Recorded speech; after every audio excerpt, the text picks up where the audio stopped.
guitar players, my name's Jack Jennings.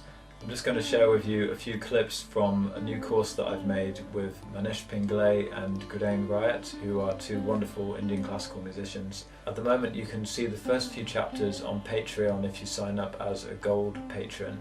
Every week there's a new chapter coming out, and that will take us right up until the end of November. One more thing that you guys should know is that I'm now teaching group classes on Zoom. They're very small groups, so there's lots of time to go through all the details of the music, give people really tailored feedback, and I can just point out any little detail which I can see is going to help you with your technique or to develop this style. So get in touch if you'd like to join one of these groups. Only a few spaces available because they are such small groups, so please get in touch if you'd like to join one of them soon. In this exercise we're going to be working on a pattern which is meant to be played very fast. I found that this pattern is very effective to play at fast speed, and there's something about it which makes it not too difficult to actually start to accelerate, because it's essentially a very simple pattern, but it actually sounds quite varied when you start moving it around, and the transition between the different groups of notes adds an extra element into the pattern, so it sounds quite fresh and organic as it moves around the structure of the rag. So just very simply, it's just groups of 4 notes there. So if you played just in one place, it would just be, so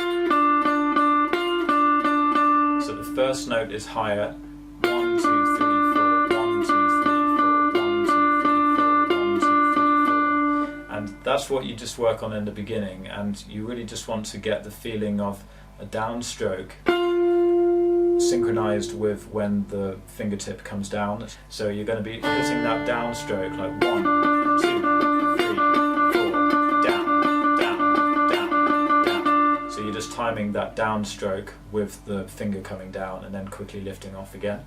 So you just want to really get used to that.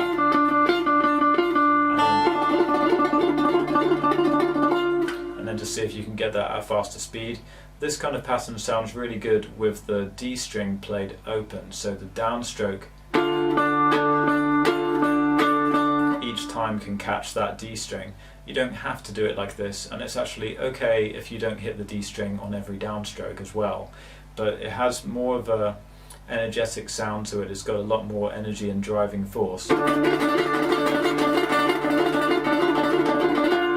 if you get that open D string. It just gives it that extra body, and the upstroke tends to avoid the string. So this is the downward picking motion that I've talked about in some other videos, where you really want to hit the downstroke and you're leaning into the strings, and then the upstroke escapes and comes away. So when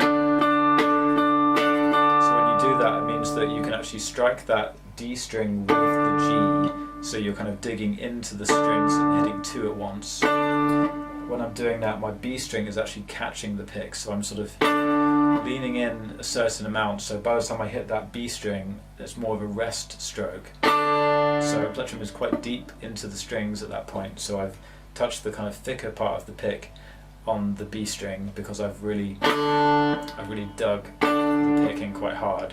And then the upstroke just comes away, so it tends to only hit the 1 string. So that's just the mechanics of why that works and why it actually has a good effect with the downstroke hitting the D string, so you get more emphasis on that downbeat. Obviously played slow, you don't really want that when it's played slow because it sounds a bit too cumbersome and too thick, but when it's played fast, and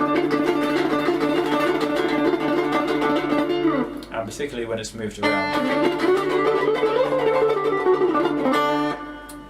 you don't even really notice it when it's being played fast. You just hear the quick sequence of notes, and you don't even really notice that there's this extra kind of extra D string just packaged in there. It just becomes part of the flow, and it's kind of a surprise when you hear something coming at you that quickly. So that's something that I would advise looking at, once you've got the pattern kind of comfortable and it's flowing along, maybe just try experimenting with your picking to see if that fits in with you. When you're improvising with this, you'll be doing all kinds of things like shorter patterns that keep on going backwards and forwards and back a bit more and forwards a bit more, like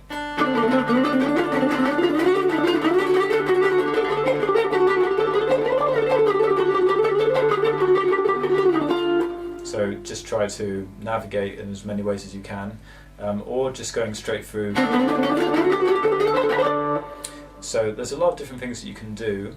When you put these sequences together, each one fits into a 16-beat cycle, so it's nice to hear how it would work in the context of Indian classical music and how it would sound convincing as something that you do with a tableau in a concert situation.